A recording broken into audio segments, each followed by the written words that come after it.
There could be a person like Michael Burry who can go short on AI, who can short the likes of Nvidia, which is trading at $5 trillion, or the likes of Palantir, which is I think trading at 120 times sales.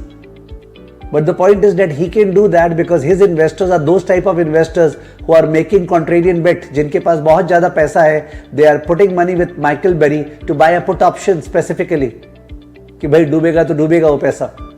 But others who are fund managers, suppose you all are the fund managers, and if you are in US, in that case, could you have avoided to invest in the AI bandwagon? क्या आप Nvidia को avoid कर सकते थे? Could you have avoided that? Impossible. Because if you avoid that, और जो हुआ 2-3 सालों में जो increase हुआ इनका, तो you will be the outlier negative side में. You will be thrown out of the business. कोई आपको fund नहीं देगा. But those who are investing in AI right now, in Nvidia, in Palantir at these levels, even if they fail, मान लेते हैं Nvidia डूब जाएगा और वो फंड बर्बाद हो जाएगा, तो सभी तो बर्बाद होंगे.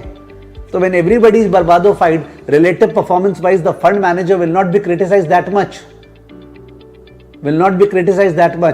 But जो अलग चाल चलता है ना, the point is that there is no appreciation for that fellow. In fact, he has to close his house.